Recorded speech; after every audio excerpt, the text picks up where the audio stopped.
What's good, everybody? This episode of the podcast is sponsored by DistroKid. They are the go-to for digital music distribution and the easiest way for musicians to get their music onto Spotify, iTunes, Amazon, TikTok, YouTube, and more. They offer unlimited uploads, and artists keep 100% of their earnings, getting your music onto platforms and into stores 10 to 20 times faster than any other distributor. They help with cover song clearance, automatic splits, and they offer all kinds of tools and templates to help you get the most visibility for your releases.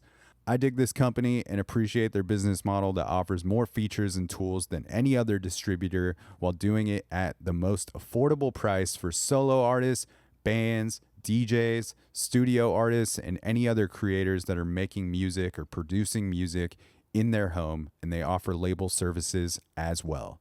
They've got 3 different tiers that they offer to creators that start as low as $22.99 a year. That's just $1.92 a month. And even their top tier is only $7.50 per month.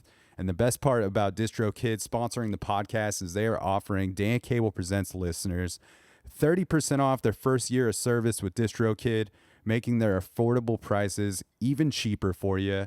I will put that discount link in the episode notes. It will also be in my Instagram bio. Big shout out to DistroKid for sponsoring this podcast for more than 3 years now. Much appreciated. Now let's get into the episode. Looking down at the corner of the slow over there,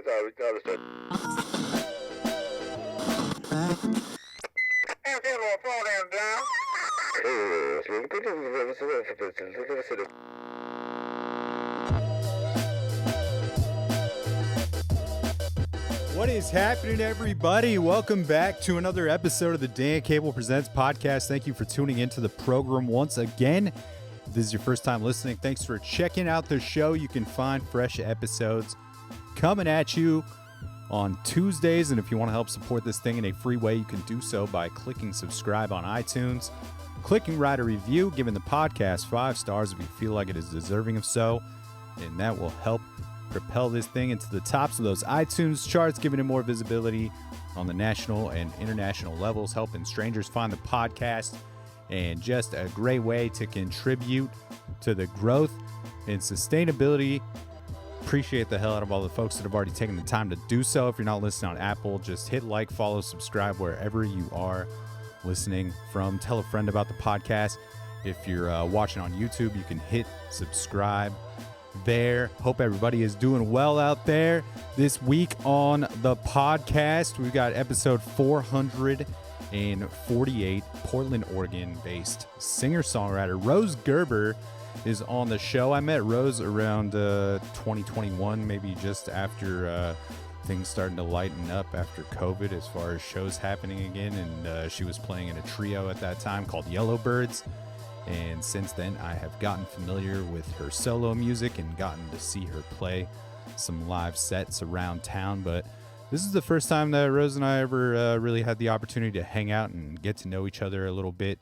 And I just really enjoyed our chat and getting to hear her story about how she got into music and kind of bouncing around to different parts of the country, playing music and meeting different people and getting exposed to different environments, and finally making her way out here in Portland, Oregon, and also just get to hear how her music has evolved and how her perspective on songwriting has changed over time. She just put out a brand new single called Under the Bleachers. It is really great, and we'll feature that at the end of the episode. And she is also playing Pickathon this summer, my favorite music festival, and just one of my favorite things that happens over summer. So if you are heading out to Pickathon this year, be sure to catch one of her sets. Everything just seems to have a little bit of extra magic out there at Pickathon. So I'm stoked to see her out there. Just a great songwriter and beautiful harmonies, and we talk about the importance of harmonies to Rose in this conversation, and a bunch of other things as well. I'll make sure all the links for Rose and her music are in the episode notes. She is also a part of the PDX Songwriters Guild as a part of their board, and the links for PDX Songwriters will also be in there. And lastly, I've got my monthly music series, Sunday Coffee, going on this Sunday, June 28th. It is all ages. There are only 30 tickets available. It's a seated event, and coffee is provided. It's over at Clay Street Studios in Southeast Portland. It's this just really cool clay studio that has a showroom, and that's where the shows have been happening and playing. This month is Aaron Peterson of the band New Body Electric. Aaron's going to be doing a piano set, which is really sweet. There's a piano that lives in that space, so I'm always hyped when someone can put it to use. And then former guest of the podcast, Hannah Glaver, will also be playing a stripped down set that day. She is one of my favorite songwriters in the city, whether she's doing it with the full band or just doing it solo. Just always really great. So grab a ticket for that, and the link for that will be in the episode notes as well. It's a noon to 2 event, music over by 2 p.m. and then you're there and you're off to your next thing that day. You know, it's not taking up your Sunday evening. There's no excuse, really, people. There's no excuse to not come out to that. You can't be like, oh, I gotta be at work on Monday at 9 a.m. Good, it's over at 2. There's coffee there. There's coffee. There's music. There's community. It's great. It's a good thing. Sunday Coffee. And with all that, we are going to get into this episode 448 of the podcast with Rose Gerber. And to kick off the episode, we're going to play a track called Captain off of Rose's 2024 EP called Untraveled Highway. Now let's do the damn thing. Oh, Captain, didn't notice I'd come this far with the journey. Always ahead, somewhat aimless. Been feeling lost among the waves, wondering what road is left to tread. Oh, Captain.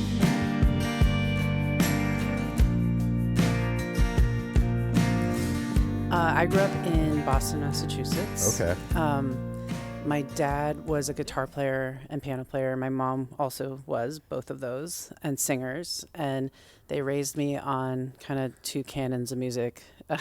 My mom was like a pure folk head, like Okay. everything folk music, but almost like rigidly so, nothing but. And then my dad was into like the 60s rock bands, like, Yeah. you know, Van Morrison, Beatles, you know, basically anyone you can think of in that kind of genre. And so, you know, they all were always, there's music in the house, you know, all the time. There was like a love of music kind of instilled in me. And like my mom would sing along in the car harmonies. So I learned harmonies just by kind of osmosis, like listening to her kind of harmonize to stuff in the car growing up. So I was in like choirs at school and church, and then like ended up getting into playing the flute. Okay. When I was in second grade, I played through high school. I was I think I picked it just because it was small enough to carry around. But that was the first instrument? That was my first instrument. Well, piano actually. They put me on the piano at like age 5 or 6 and Okay. lessons and stuff. That one didn't stick as hard as I got older. But then I loved singing, and I was hanging out with all my little stoner friends in middle school. Now I say it out loud, that's a little early to be a stoner, but that's how it was in Boston, the city. We ended up like, you know, being in like, you know, in Harvard Square is like, it was like hangout spot. And like, Okay. everyone like had guitars and stuff, and we just sing while we were killing time, and there were street performers and stuff. And I'm like, man, it would be really cool, like learn guitar so I had something to sing with and just kind of sit around with my stoner friends Yeah. and play music. Yeah. So I got a guitar, and my parents got me like an acoustic guitar, and they just gave me a book of chords, and I taught myself, you know, how to play some basic chords and learn the songs I liked. And then, yeah, so that kind of like became more of my focus. Like I still played the flute and stuff, but I just loved, I loved the guitar and singing. That was where I kind of ended up. Yeah. Did the guitar make sense to you pretty quickly, or was there a very big learning curve for you? I mean, honestly, that's a great question, because I think it did not make sense to me compared to the instruments I've been playing, which were very like linear, whereas the guitar is just like, like when you're playing the flute, it's like you're playing on one guitar string, Yeah. right? You're just playing a chromatic scale up and down. When you have a guitar, you've got like 6 of those. Yeah. And then you're figuring out how they all relate to each other, and your fingers are in pain as you're trying to So I stuck with the I'm going to learn chords and I'm going to get some calluses on my fingers. And I did that for like 20 years. I just self-taught, not pushing myself to every time theory was spoken to me, I would glaze. Yeah. But only in recent year, when the last year have I started taking actual lessons to learn what it is. Yeah. So there's still this aspiration to get better and progress. Yeah, absolutely. I would like to, I feel sometimes when I'm in front of my band who are very talented musicians, that I'm like a hood ornament on a nice car, I don't want to take credit for what they're doing because they really worked hard, you know. Not that I don't bring something to the table. It's just more, I'm kind of and they make me want to learn the actual theory because it helps me communicate with them better about the music. And also it's an opportunity to just kind of write outside of where I've been writing, Yeah. Yeah. Sure, it's easy to get caught up in the same stuff that as far as starting points for 100% songs.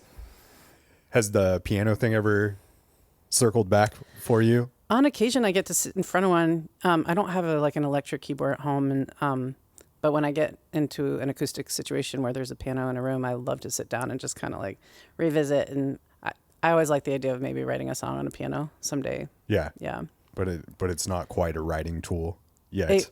Yeah. It's more of having a piano somewhere to write on. But yeah, it would be cool. Do you think it helped you as a kid coming up as far as helping you with your vocals early on? I didn't sing with the piano. I just kind of learned the piano. Okay. But I think it helped me understand harmonies. Yeah. But always pretty comfortable singing, and you loved doing that from the jump. Yes, from the it never felt like something I had to learn. Yeah. It always felt like it was just something I knew. Yeah. Yeah. Were your parents actively playing music out They weren't places performers, or no, anything but they they would have campfires. We grew up in the Unitarian church, so there's a lot of music at the church. Okay. My mom would lead with her acoustic guitar. There's song books of folk songs Yeah. and stuff, and campfire hangouts with friends in the summers. And I went to summer camp, so Okay. a lot of recreational songwriting and singing. And my dad played often guitar, just sitting around the house, and Yeah. Yeah. So did they think it was pretty cool that you wanted a guitar and gravitated I think towards that? my dad was definitely pretty stoked. He fostered that in me as I kind of went on my songwriter journey and made sure that at some point or other I always had a guitar in my hand. Yeah. Even when I was a poor, destitute, transient kid. Yeah. Who were your big inspirations when you were maybe just picking up the guitar?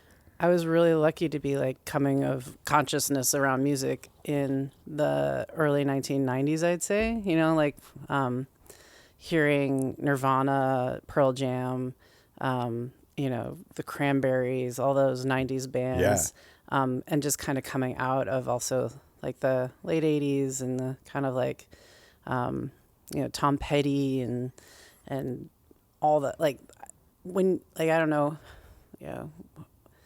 if you remember this period of time, but it was before Clear Channel bought up all of the radio stations. Oh yeah, for sure. And you could turn on a jam at 94.5, but still hear the Chili Peppers doing Under the Bridge or the Nirvana. So the popular music was a little more variety in one place. And so I felt I could get down with Salt and Pepper as much as I could with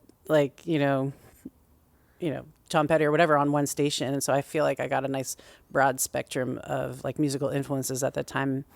But I would also just go to the used tape store or the used CD store and get that's where I really got turned on to bands that I, had heard about, like Led Zeppelin, and so I gravitated a lot toward the rock and the alt rock that was happening at that time, and had been, all that came before. You're like an MTV kid. A bit, yeah, because I remember Max Headroom when I was like a little kid, like standing in front of the knob TV with like hearing like the intro from the Dire Straits, like I want my MTV. And seeing the Thriller video when it came out and like being scared shitless. Yeah, I don't know if you you can say whatever you like here, Rose. Definitely, I pooped my pants. I was very scared by Thriller for some reason. But loved Michael Jackson. And yeah, it's a pretty like crazy video for like as a kid. Yeah, if you're like a 3 or 4 year old, yeah. So I don't know if that answers your question, but I think like for me, like that era of music still kind of, I think we all have that nostalgia for our like where we came up in music, just kind of that whatever sound you kind of fell in love with first. Yeah, for sure. I do feel very lucky to have been like, a kid when MTV still had that like pull, where it was like every day came home from school, especially like parents aren't home for a couple hours after school and you just like come home and watch like all the videos and Teen Spirit popping off and but it was like, like you were saying, it was kind of like a pretty wide canon because it would be like Nirvana was playing and TLC or like Notorious B.I.G. was like also like in that same rotation. You know? 100%. Yeah, it's great. It's the way we shouldn't all be encouraged just to listen to one kind of music. Yeah. What was were there like shows that you could go to growing up in Boston as a kid? Like, would you go see live music at all, or did you like know other people that were playing much music? Kind of, yeah. I mean, by the time I really got old enough, I had actually moved to Vermont. Okay. And I was seeing a lot of live music in Vermont. In Boston, like, there was definitely a lot of like Dinosaur Jr. I remember seeing them live. Okay. It was a lot on the heavy side for me, but I liked, the Mighty Bosstones, and there was a good ska scene. There was Morphine, which was, I don't know if you're familiar with that band. They had this like baritone sax player as the like kind of the main instrument. Okay. And, so a lot of great music. I don't think I really understood at the time the breadth of what was around me when I was that age. But when I moved to Vermont, it was like, the heyday of Fish coming up, and I did end up going and following them around the country at one point. But I also lived in a town in Vermont that had a music venue that I ended up working at one point, and we got so much music coming through there, like live bands, and a lot of funk, a lot of course, jam bands. Yeah. A hippie town. Because it's Vermont. Yeah, but we had like some of the folks from Buena Vista Social Club, like were on tour and came through and played this venue, and like so.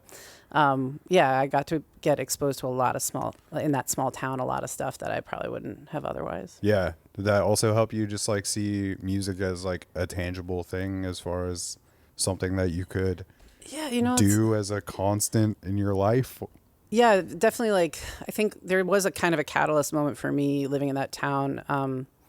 I had dropped out of high school my junior year. And, so I, was going to bars at an early age, and no one really knew how old I was because I kind of looked older for my age. And I ended up meeting people who were older and like performing and like open mics and stuff. And I ended up finding friends to sing with and play with. And I had an older friend, she was like 10 years older, who was a performing songwriter. And she would take me under her wing and bring me out to shows with her. And I'd sing harmonies on her sets. And she'd be like, you should really try to write a song or two. And so I did. I started trying to write stuff. And then she kind of taught me how to book a gig and how to, So around that time in my life, I started being like, I think I can write songs, and I think like I love performing, and mostly doing like open mics and like cafe shows or whatever. Yeah. But that kind of got me kind of into the idea of like the romance of like driving to a venue and like getting fed a meal and like playing to 5 people who are paying attention but like love your sound, you know. That kind of sparked the fire, I think, me a little bit. Did you feel pretty comfortable playing your tunes in front of people from the jump, or did it take a while to feel settled in that? I think I was young and stupid and cocky enough to not know better. That's awesome. Because I listened, awesome. Well, I listened back to what I know what songs I was writing at that time, and I'm just like, oh man, like there has to be stepping stones. Yes, exactly. There has to be. And I tell myself that now. Yeah, but I don't want to listen to the first episodes of this podcast. Even, you know, like it's probably pretty cringy. Yeah, I mean, we all. Yeah, that's part of, I guess, the journey of making something is starting somewhere, and you know, allowing yourself to not be great at something so you can be great at it eventually. Yeah, it is nice though to like maybe not know that you're not great while you're you know, you're just in that spirit early on where you're just like, I'm just doing the thing. Yeah, and I think that, you know, that's important for there to be places like that for people to do that, you know. Yeah. So was it a while that like before you actually started writing tunes of your own after you like had a guitar, or were you just kind of like learning covers early on when you first got the guitar? And mostly covers. I was 13 when I picked up the guitar, and I wrote my first song probably when I was like 17, 18, somewhere in there. And then it took me a few years to kind of figure out like how to write a song that wasn't total cringe. And I would say like, to be honest, like I probably didn't write songs I really liked until my late 20s.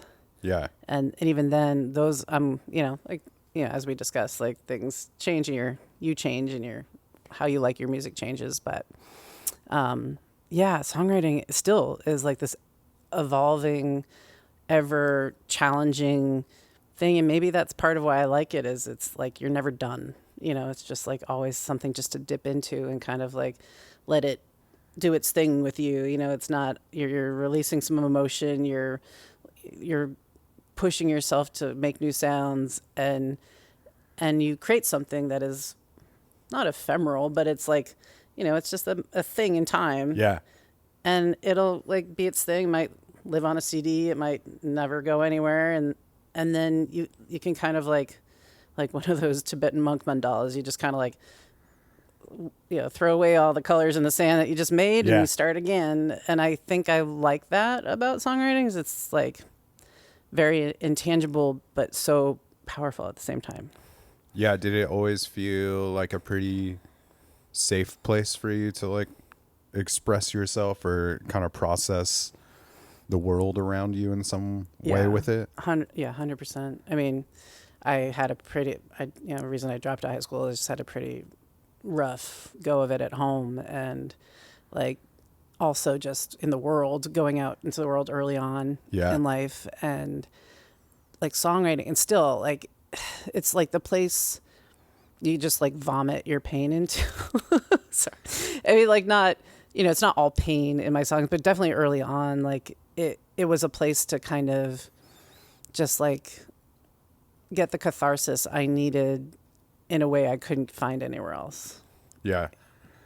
Obviously, you know, there's growth in like you've gotten better, or like you're writing songs that you're more stoked on than you were when you were younger. But do you feel like your style of storytelling has actually changed a lot through the lyrics from where you first started? Yeah, absolutely. I think as a bit of a hippie chick stoner back then, like I think a lot of my songs were very like platitude-y, you know, like a little too on the nose, or, you know, I wasn't really diving into metaphors deeply, you know, like I literally had a song called, I mean, it is a similes, but like I want to fly like a butterfly. Beautiful. Like, which I hope we can pull that. I'm cringing. I do not think I ever put it on the internet. I think I buried it in the cat box somewhere a while back, but it is on a CD somewhere. But yeah, like the trying to find a way to get across, you know, emotions that aren't just cliches, right? Yeah. Yeah. You said it was like your late 20s maybe when you started feeling pretty good about what you were writing. Yeah. Was there something pivotal that kind of like happened that started to make you feel good, or do you think it was just like the reps that you had put in to that point? Yes, and reps, and also just hearing music. I like listening carefully to music I really liked, and asking myself, why do I like that? Like, what is it about that song or the structure? Maybe getting a little bit better at my instrument. Yeah. Yeah, and having people around me playing with me in bands that could say, let's go to the 6 or the 4 or the 3 chord here to make this song go this way, and mix it up a little bit. So helping songs along with other people also gave me that kind of like thinking outside of my normal box. Was there always like a pretty steady group of people around you that you could collaborate with or like bounce ideas off Yeah, of? absolutely. I was really lucky to have like many songwriter friends or bandmates pretty much through every phase of my music journey. In Vermont, I had a trio called Relative Strangers, and we were a 3-part harmony group, so it seems to be a trend. And they were both songwriters, and so like we all shared our songs and kind of had like a little songwriter tribe together, and that was really helpful for kind of bouncing ideas and growing as a songwriter. And then just again having like whenever I would make an album, I also was lucky enough to have people around as a band, so like drums, guitar, bass kind of thing. And yeah, lucky to have those kind of like, I've always been lucky enough to live in places that have rich music scenes that you can draw on all the crazy talented people around to like be like, hey, you want to be in my band? Yeah.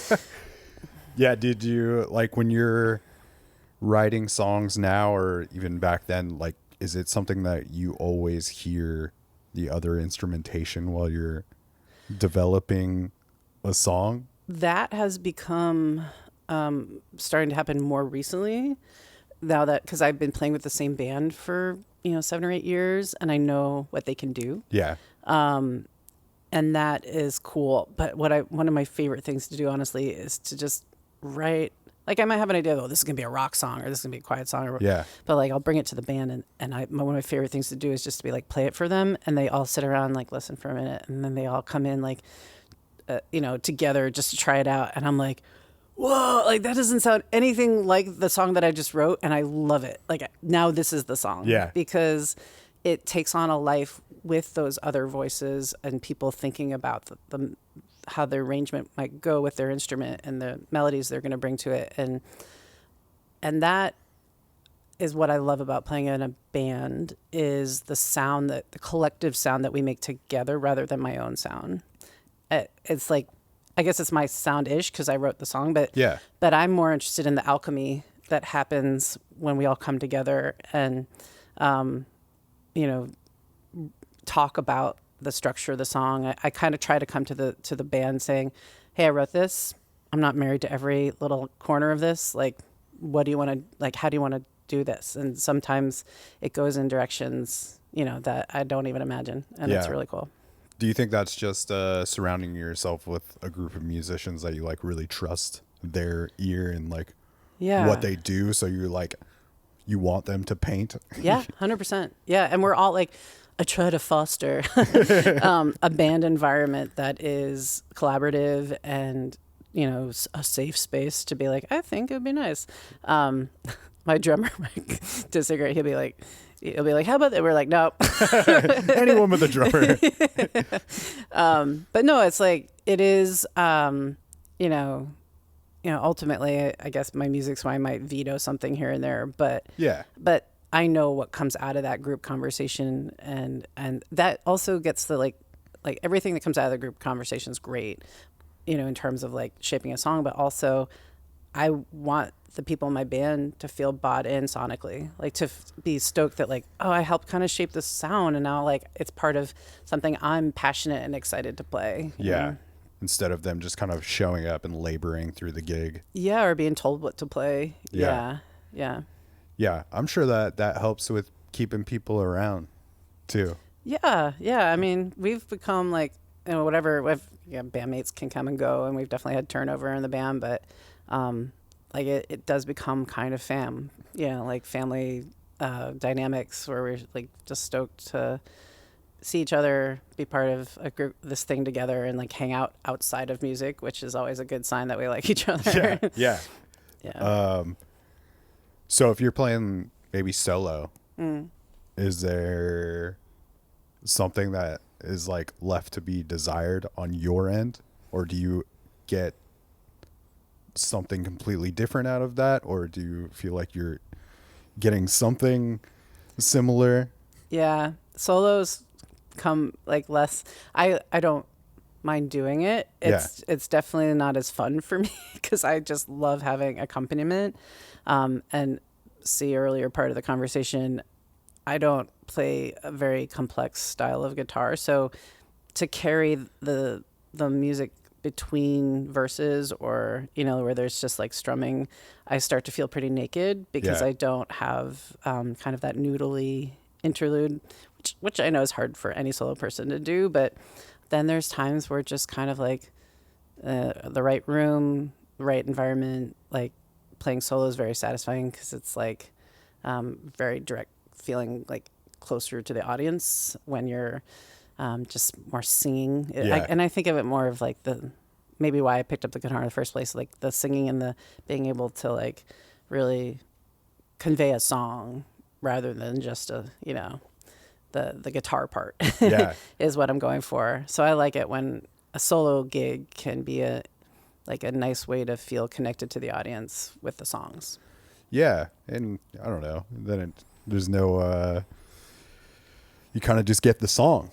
There's another like other flair there. Yeah. You see how the song survives on its own. Totally. Yeah. And I do think that's interesting. Like if you have artists that you love who are mostly ever recording or performing with a full band, but you get to hear like a random recording of them doing that songs acoustically, it is a trip to hear it. Yeah. Yeah. I saw Jason Isbell last week, and he just like his most recent album is this solo acoustic album. Oh, really? I didn't know which that. is like really amazing, but he has this amazing band, so there was like they just did different arrangements of the solo acoustic songs with the band, because he was like, I don't want to I have all these amazing people with me, like I don't want to play those versions while they're all here. Like, yeah, that's cool. Yeah. When people ask me to do a solo gig, I'll be like, can I do a duo? Can I bring a like so I might duo or trio the situation if it allows. Yeah. So even one more person is like helps you feel like you're get to communicate like more of the vision of like the feel of a song. Yeah, and I as it's I enjoy it too. Like when I have the harmony there, it's very satisfying. It feels nice I feel like it's richer and just I don't know, more sonically enjoyable. Yeah. Yeah. You get a little bit of that communal feel Yeah. with another vocal or two in there. Yeah. Is that like something when you're writing you can kind of always hear the harmonies? And yeah, absolutely. Like I know the harmony that I'd like to hear on the song as I'm like kind of writing, like I might record a chorus idea and I'm already singing harmony with it before the song's finished. Yeah. Do you feel like you're at the point with songwriting that like you can get the thing in your head out into the song, like you fully like can realize that? Sometimes, yeah. I mean, sometimes it's tough,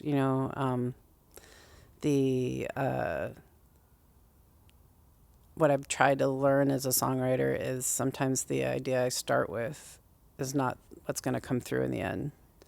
To be okay with going where the song takes me, and similar to that cheesy mandala thing I said earlier, like where you're just like not married to, sometimes I have a very clear, like a song comes and an idea comes and I just like follow that through, and it definitely becomes easier when you're in that habit of trying to execute a song. But I've been doing like some songwriting class. I taught songwriting classes here and there, and I've also just been part of songwriting, learning experiences. And one thing I'm learning is really great is just to like make yourself write regardless of what you think the song should be. Just write, like finish a song in 5 minutes, a challenge like that, or, you know, whatever, however crappy you think the song that you just wrote is, just write it to write it. Yeah. And be ready to wipe it away and just be like, I don't ever need to see that again. But it's that exercise. So it's back to your question. It's just more of, you know, I'm getting better at getting ideas across and being just committing to kind of like getting something on paper. But also knowing that it may not be the song I thought it was going to be when I started. Yeah. Prompts and like time constraints always like pretty helpful to you though, as far as I like love those. Yeah. creative exercises. And when I was with the Yellowbirds, I used to text them. I'd be like, send me like a prompt. I give them like a theme or something, or I just give them some guidelines and they would text and I'd write songs from those. It was really fun when they were kind of drunk and I would like have them drunk text prompt me. There's some good ones came out of that.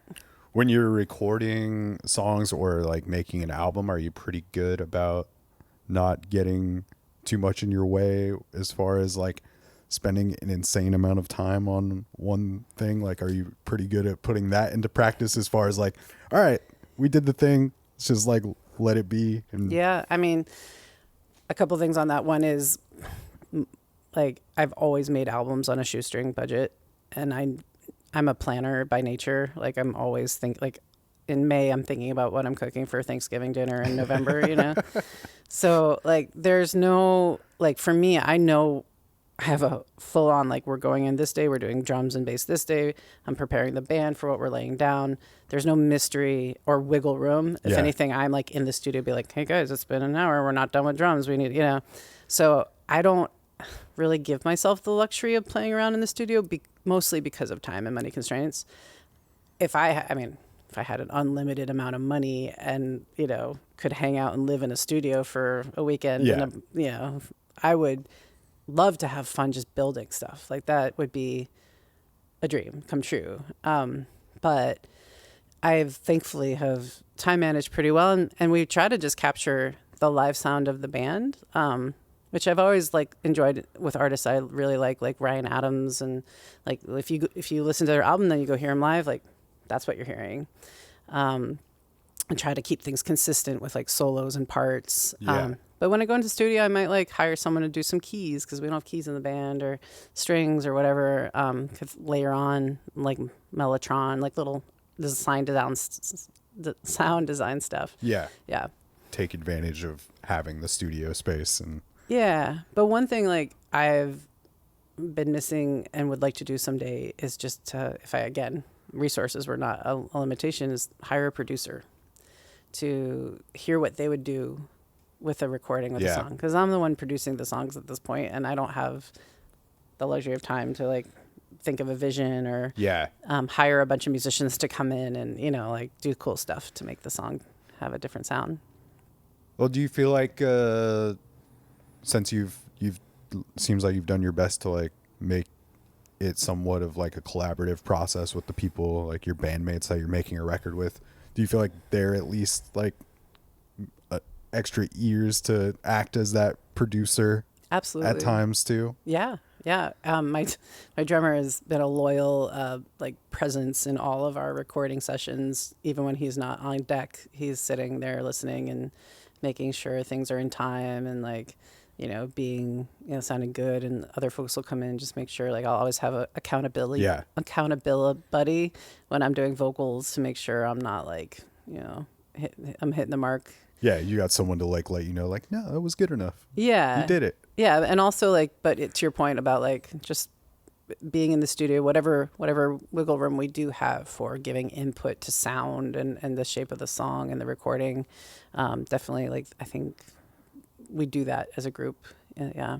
Try to give each other some pushback here and there on.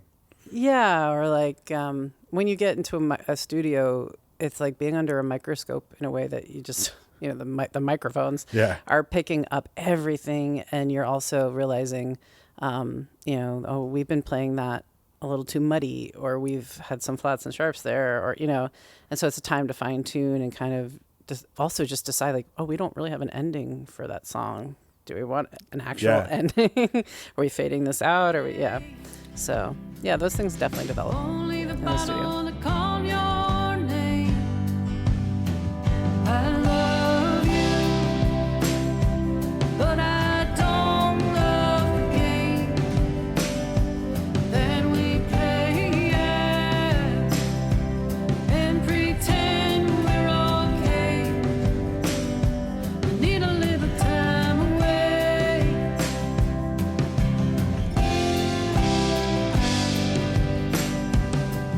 I think you do a great job, like capturing that live spirit, like you were saying, like on the recordings. Thank you. Yeah, like does feel pretty live to me. You Cool. know? And I also enjoy listening to your music because it feels like it's this almost this roadmap at times of like places you've been or like places you want to be, or like, it just feels like environments like plays a pretty heavy role, maybe like Yeah. lyrically. Does that feel accurate? Absolutely. Yeah, I mean, like, place, I would say, inspires my songwriting a lot. Living in the Northwest, driving around, like, going to gigs and just exploring the area has been very inspirational. The scenery here, like, gets you Yeah. contemplating and thinking and also just kind of feeling your place in the world because it's so big. Yeah. Right. So I think for sure that's a interesting way you put that. I hadn't really no one's really said that kind of thing about my music, which I guess is accurate to some extent, where I'm trying to bring people to a place to think about, like stepping into the shoes of the person in the song, or yeah.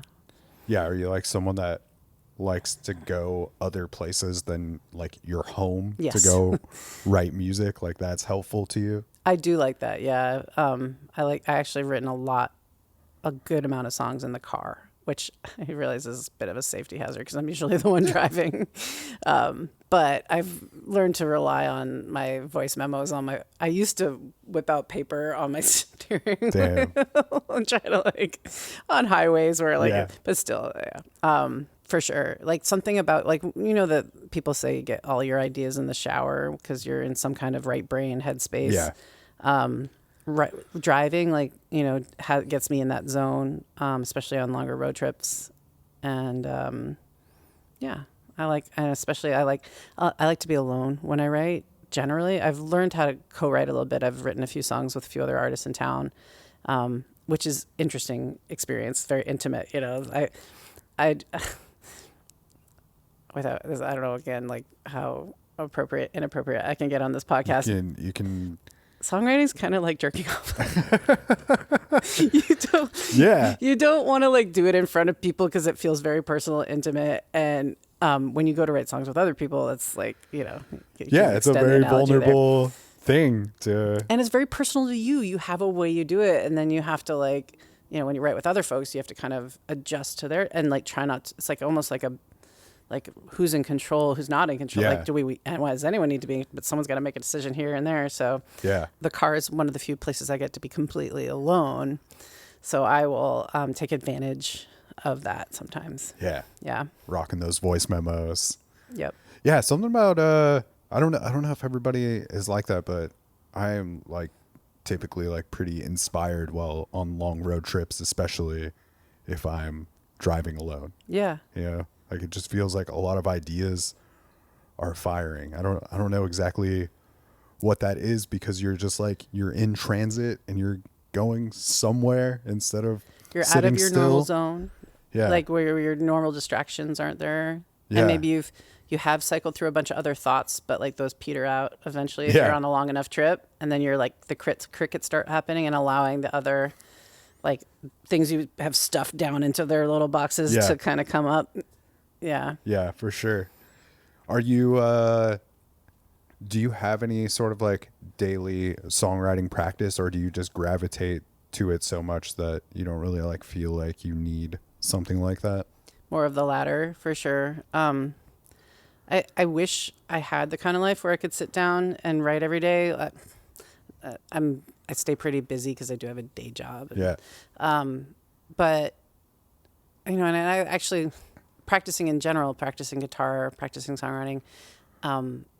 I aspire to be more regular about it. I'm not great about it, but when I do write, I'll either really be into writing and I'll just get a song done in a few days, or I'll just start a little idea and kind of like put it on a little list of started ideas and come back to it a week or a year or 2 years. Yeah. So there's kind of like different phases of like different buds of songs in progress or, about to be done. I am lucky in that I haven't struggled to write. Like, if anything, I have too many songs, and the band is like kind of like I can only bring so many because we only have so much capacity to like start learning them and integrating them into sets and stuff. I have at least another album always in the hopper once I've done an album. Yeah. Ready to get recorded. So, yeah, I feel very, very lucky that the creative juices are there when I need them. Do you spend much time just strumming along on the guitar without singing or like, I don't know, early ideas of songs? Do you like enjoy that as much as just working on songwriting, or does it always kind of feel like the guitar is there to just like facilitate the song ideas? It can kind of go either way. I like sitting and playing around on the guitar and hearing, ideas from the like chord changes I'm just randomly doing, or finding some little licks here and there that could turn into a hook. But this is where, Andrew, you're just making me realize how little I have sat down and just hung out with my guitar. Recently, I used to do that a lot, and I used to get some song ideas that way. Yeah. These days, it is more of the bud of the idea of a song that becomes a concept, and then I might like bop around in my car singing some ideas out and put it on a voice memo, then go home and put the guitar to it. But maybe the guitar, when I pick up the guitar, I'm like, oh, that was a cool like idea for a melody when I first sang it, but I could also play it this way with these chords once I pick up the guitar. So Yeah. it can be an evolution there too. Yeah. Do you feel like you'll get pretty different feels out of those types of songs? Like if you just come up with like melody and lyrics, do you feel like those songs feel any different just because you're trying to fit those things in to the chord structure at that point? Like, does I that try make to sense? it does. And I Okay. try to be aware of like, am I forcing this? Yeah. Right.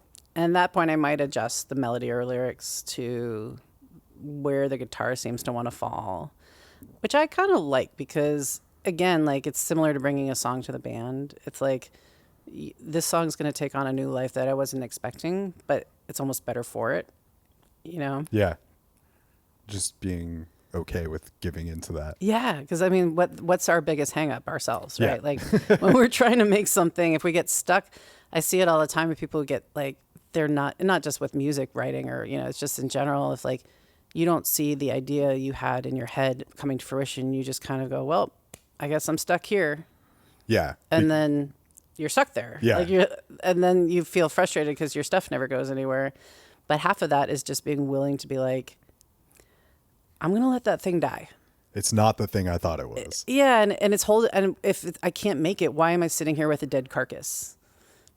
Yeah. You know what I No, mean? that's- And that's where stagnation happens and frustration and kind of apathy kicks Yeah. in. Right. And, I still do it. I'm not saying I don't do it, but I've learned how to push myself into a zone of letting go and just being like, it's okay. Like, how precious was this to begin with? Really, Yeah. how precious is anything? No, I think that's a good place to be. I think that's like the growth of like working on a craft for a long time too, of getting to that point where you don't get hung up on those things Yeah. as much, maybe. Yeah, you learn the benefit of letting go. You see reap the rewards of like, oh, good things can come when you just kind of don't get so rigid and hung up on stuff. You know? Do you feel like you're always writing from your personal perspective, or is there some element of like trying to write from a character's point of view. Obviously, a character would also be informed by your Right, lens right. in it's some hard way, to but like, extract yourself. but yeah. do you like writing from a character's point of view, or is there like much of that happening? Yeah, yeah. When I first started writing, I don't think I was doing a ton of that, but I did start to enjoy doing that, of like putting myself in other characters' shoes, and of course, like inserting my own like perspective into it. But one thing that I've found happening in recent years is not just having like another character, and maybe my influence on that character, but maybe another and another, and they're not linearly connected. There's like three people telling the same type of story, and a verse might be from one character, but like I'm not making that obvious in the song. Yeah. I'm drawing on like, I see this person in my life, maybe this fictional character and this person in my life having the same kind of like through line of experience of a certain theme or topic. And I draw on all of those perspectives to kind of inform the lyrics or the vibe, because that helps me. I don't know. It's like, it's kind of like kitchen sinking, like that inspiration. Yeah. I think that is nice, like as far as engagement too, maybe for yourself or for the listener, whether they know or not Right. that's like happening. Yeah. I've like found recently that I really like books that are like different perspectives from Yeah. like chapter to chapter, you know? Yeah. It like keeps it exciting. Yeah. And doesn't Like feel a like Pulp it's Fiction so kind of vibe. yeah, it doesn't feel like so one-sided, or it's just like one narrative. And Yeah. and you can like think that one thing is happening the entire time, and then it shifts perspective, and you're like, oh, that was not exactly what was happening from that person's point of view. Yeah. I mean, lyrics are interesting. Like, I find myself getting so like, well, people understand like that this connects to that and this, and like, how many times, like, honestly, as a listener, have you ever like fully either, I mean, I love lyrics, so maybe I do this, but like really followed like the logic of a song, or like, you know, I grew up, like you like said, listening to Fish, or, you know, whose lyrics are cuckoo bananas that don't even make sense, Yeah. but you just like how they like bop around or sound or like fit with the rhythm of the song. Yeah. REM, I don't know if they ever ended up doing this, but as far as I know, they never put their lyrics in their liners. They wanted people just to like hear what they wanted to hear, and Michael take, Stipe just saying a bunch of weird shit. yeah, who knows? Maybe he made up every fucking word. Yeah. He does every time. But I've tried to think about that a little more in terms of not trying to be so direct and linear with my lyrics, that it's okay to be more poetic and to be more abstract, that it doesn't have to be a listener doesn't have to like understand every sentiment, Yeah. that they can also put their own kind of feelings onto it and get out of it what they want to get out of it, that it's more just a delivery system for emotion. Yeah. Or there like doesn't have to be some resolve or like Yeah. clear linear stuff Arc, happening. yeah, it doesn't Yeah. have to do that. It could just go. Yeah. I think I had like a pretty, I don't know. I kind of always felt like things needed to be that way too. Like when it like came to my own songwriting, and then it like, I started listening to these other songwriters who were like weren't doing that, and that became like, there was like a lot of magic there, and I was Oh, like, nice. oh, that's actually awesome that I don't need this thing to like have an ending, or like I don't need like the next thing to follow that in some linear way to Yeah. like get some emotion out of like this song. Yeah. And they can like bring up this very specific corner store, and I can still like place some meaning on it even if I don't know that place. Yeah, absolutely. I mean, that's what our brains do naturally, for sure. And I was just giggling because I saw like a fridge magnet the other day that said like, I don't remember the exact phrase, but you read it a way of like, I have a big dick, but it didn't say I have a big dick. It said something totally different, but your brain filled in and then underneath it said, yeah, you just read that wrong. That's amazing. But you know, our brains fill in those blanks, and they want to like make those associations for sure. I like prompts that force you out of that zone where they're just like, write, describe the color blue and make, a verse out of that. Yeah. Without telling a story or without like making it into a, I think that those are things that give you permission to get out of your comfort zone. Did you write to a lot of prompts prior to getting involved in the PDX Songwriters crew? I did, yeah. Like prior, like I was given a few opportunities to teach songwriting, like over the years. So I kind of got familiar with the concept of prompts. Yeah. But I would say really not leveraging them until probably the last 5 or 6 years of my songwriting.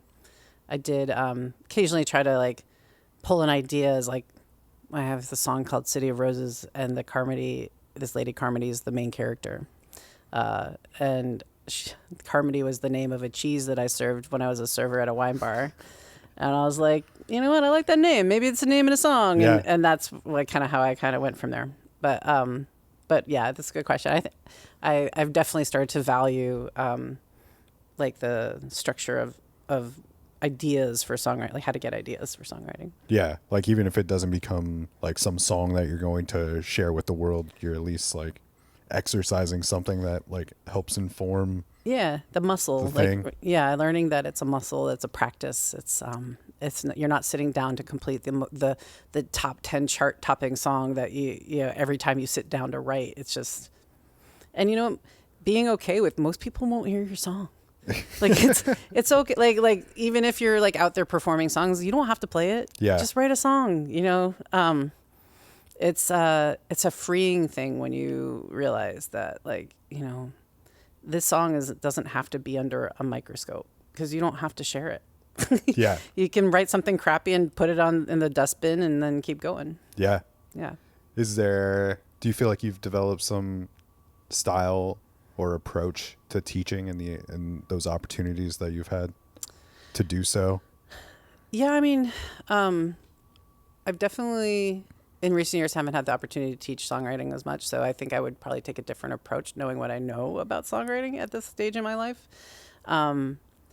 But I will say it is easier to be on the other side pushing people, Yeah. giving them that encouragement and prompts than it is to actually be the person doing it, right? So, but I think when I have especially a group of musicians that are like doing this kind of songwriting stuff together, a lot of the things that I try to get folks to do is to do exercises that are bite-sized that get them in their discomfort and trying things that are a little outside their comfort zone, scary, and allows them to free up their mind. I took improv classes, like a set of them in Portland a while back, and it was for like dramatic improv, but Yeah.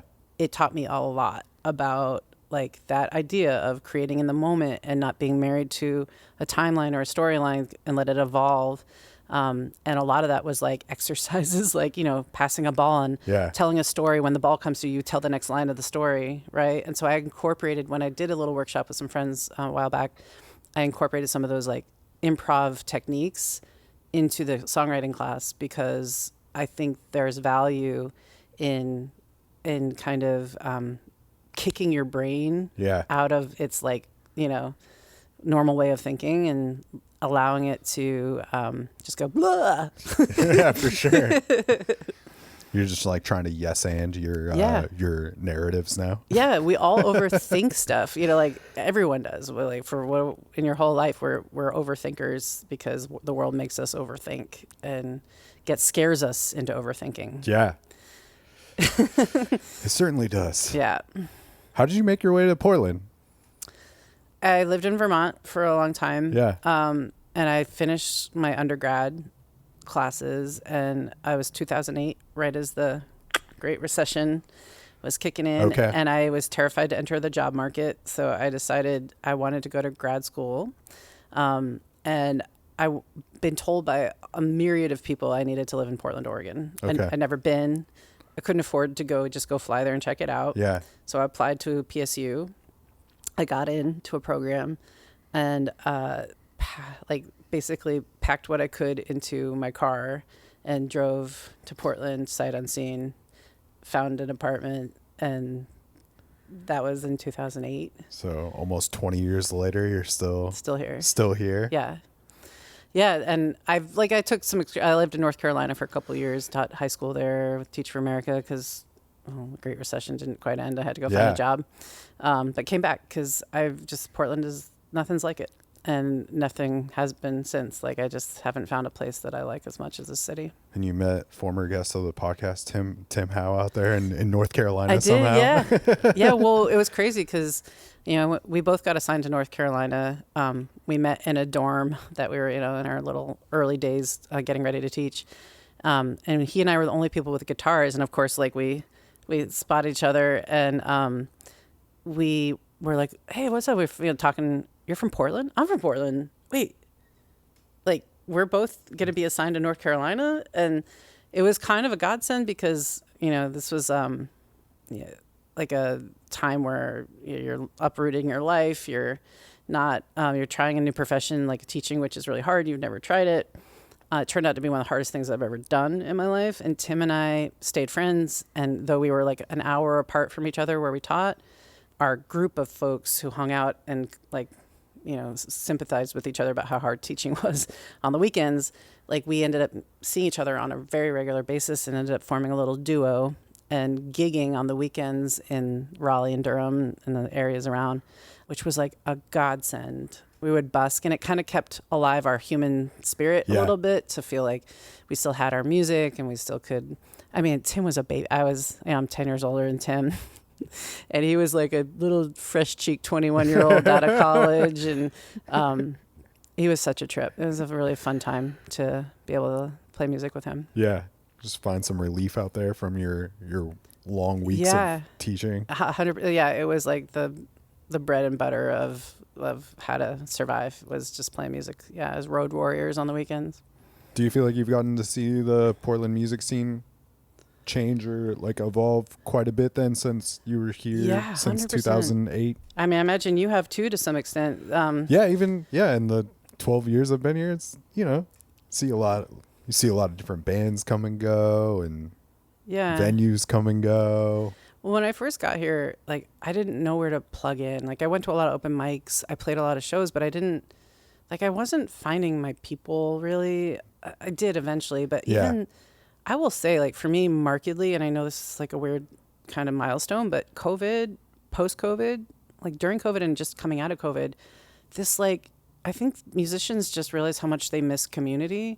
And there's like this kind of like elastic bounce back effect of like, everyone's like, oh, like we got to value this and we've got to grow this and we've got to kind of celebrate this. And I just watched so many things blossom and come out of that, like at least my awareness of it did.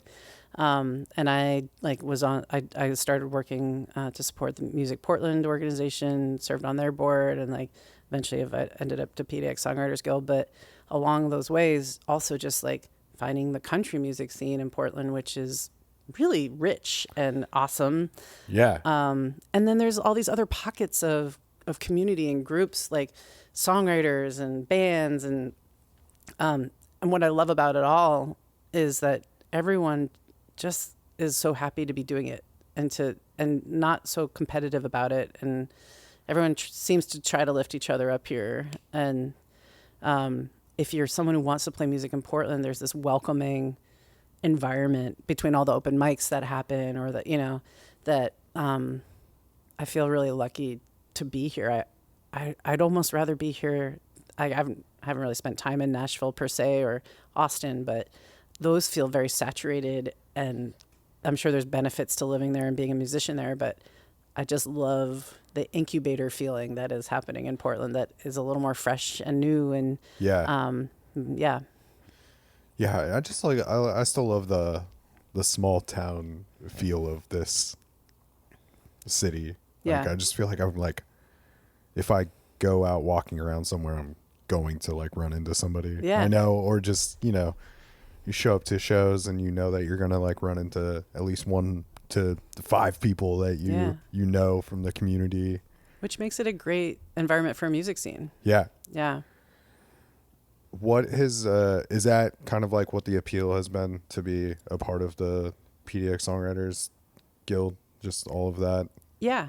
I think what I realized in my kind of musical community journey is when I joined, Music Portland and PDX Songwriters Guild, when I first started like kind of getting involved with these organizations, I think I thought of music as like a luxury, like something I'm lucky to do, and like, how frivolous music is when the world's in such a, state, and like here I am trying to promote a gig when the world's falling apart, that kind of thing.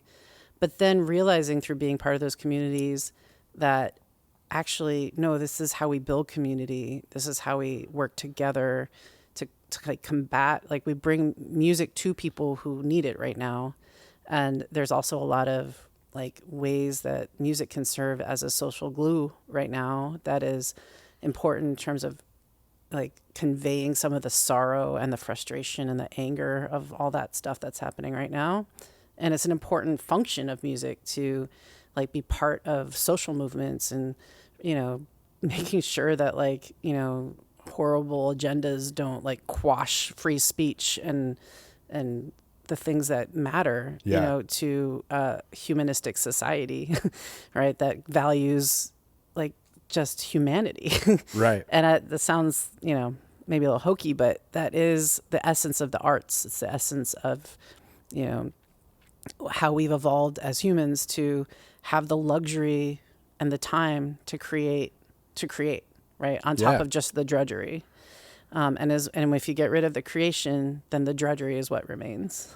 Yeah, absolutely. I think it definitely like makes the times a little more bearable too when you have like these other people that you're supporting and you're around consistently, other people who are trying to do the same thing, or you're surrounded by community. It makes it feel a little less doom and gloom maybe, or like you know what you're fighting for a little bit more 100%. than sitting inside your house just writing songs by yourself. Yeah, totally. And also like, when it's time to activate community for other reasons, you've got a built-in community that is already connected and talking to itself, to each other. Did you always have like a gravitation towards like the more like country or like rootsy rock and roll Americana stuff, or did that come later after you like discovered that even that was happening here in Portland? I have again like kind of a watershed moment where I actually like I listened to like the Eagles and stuff when I was like there was it was in my periphery. Then I when I drove up to Vermont from Vermont to Portland, Oregon for the first time, I was having a goodbye party, and so this is a little long walk to your answer, but it kind of is how it happened. I had a little goodbye party at a friend's house, and this woman stops through the goodbye party and has a stack of like, this is going to date me. Of course, I already dated myself. There's burnt CDs, just in those like paper sleeves. Rose, I'll pull out the book. I have like, those big books that yeah, we used totally. to put the CDs you in. those? I found it somehow. Cool. Yeah. Those are going to be worth something someday. My burnt CDs. I'm just selling my burnt CDs on eBay. Yeah. I don't know what's on these. They're bespoke. Some hipster's going to buy them in like 20 years. Pretty sick. I love that cable mix on the But it's like, a stack of these CDs. And I was like, she's like, hey, where's Rose? And I'm like, I didn't recognize her. And she's like, I'm here for a goodbye party. I got some CDs for her. And we're like, who are you? And she's like, oh shit, I got the wrong party for a girl named Rose. Like another person was leaving to drive across the country on a road trip. Incredible. And she'd made this stack of CDs, and she's like, well, I think I freaking missed that party. I think it already happened. Do you want these? It's all country music. And I was like, like at the time I didn't love country. Like I thought of country music as like, the 90s country. I didn't understand the breadth of what was back there. I knew it in pieces. I knew like Willie Nelson and Emmylou and I liked their songs, but I didn't understand that there was like a through line there. Yeah. So she gave me the stack of CDs. I drive my trip, and I'm, pre cell phone kind of situation where you got like your smartphone and stuff. So I had a CD player, And I just popped those buddies in, and I went all the way to Portland listening to nothing but those 8 CDs, and literally fell in love, like through that trip with country, like the whole country music canon, because she had like put so much stuff on there from like, like Buck Owens to Roger Miller to everyone, Merle Haggard, the whole, you name it, the gamut. And I didn't realize what I'd been missing, essentially. And got to Portland, like, I want to write country music. Like I knew it was going to be clunky, and I knew it was going to be awkward, but I did what, you do with songwriting, is I started writing songs that it was awkward at first, and I was like, I could tell I was trying to force my way over to this genre, and like, because I've been writing a lot of, I would say like 90, like female singer songwriting type stuff. Like a lot of people compared me to Natalie Merchant. And now you're trying to bring that twang. Yeah, well, and the twang, like when someone called my music, where like combat or like Doc Martens meet cowboy boots, and I think I've never quite lost that old sensibility of like that songwriter, like kind of melodic stuff. But I like that. I like living in that zone because it lets me be flexible. If I'm all country, country gets pretty, limited after a while, and not in a bad way. Like if you love country music, you just want to play country music. I love people who play country music. I don't want them to stop. Right. I like their stuff. I like their songs. But for me as an artist, I like to be able to kind of straddle a few worlds. And that's why I call myself alt country, because I like to bend the genres and dance around and ask my pedal steel player to bust out an effect that is not country, or we're going to cover a Cranberry song actually with the pedal steel and stuff. And so I don't know. I found the country. I even wrote some straight country songs, but I like being able to kind of loosey-goosey it. Yeah, I mean, I think that's how you hopefully like carve out your own voice.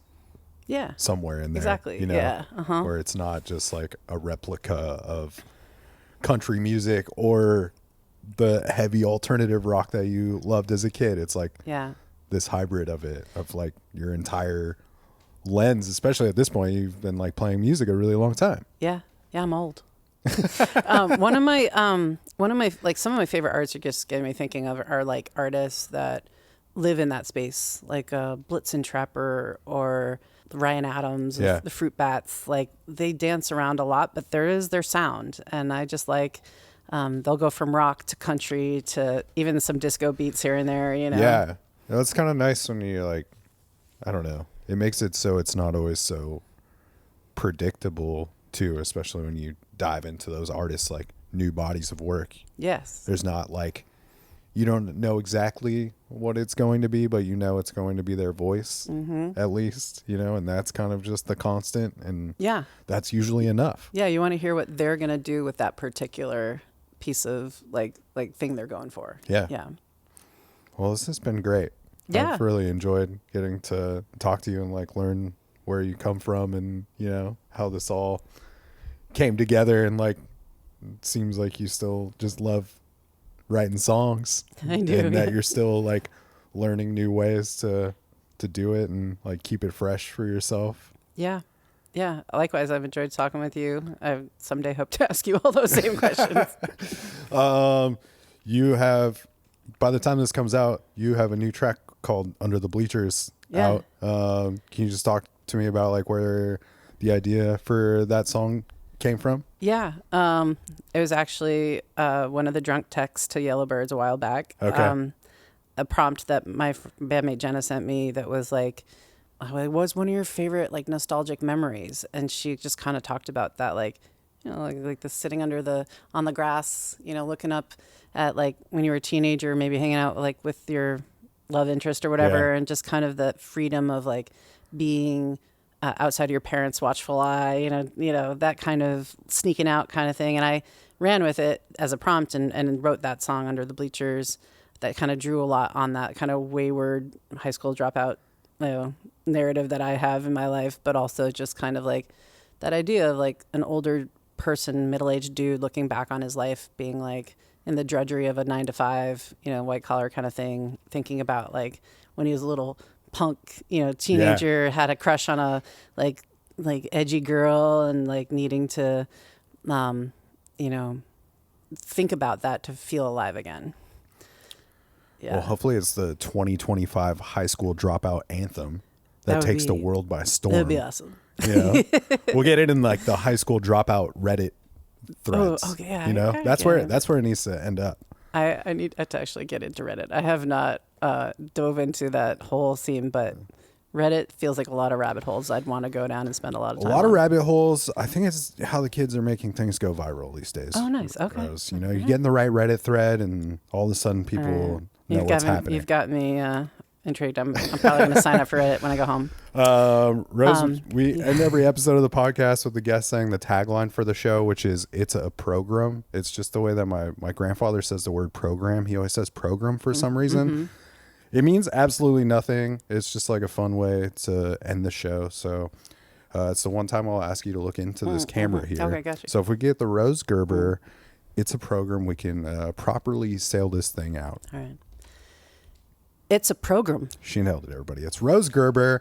All the links will be in the episode notes, so you can check out all of Rose's music. There's a bunch of music to check out if you're new to her music, and we're gonna play it out with that new track, Under the Bleachers, and that's the Jelly Jams. And we will catch you on the flip side, Portland, or wherever you are listening from. Cool.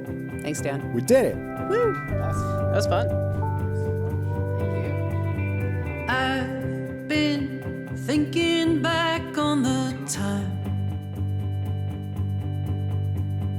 when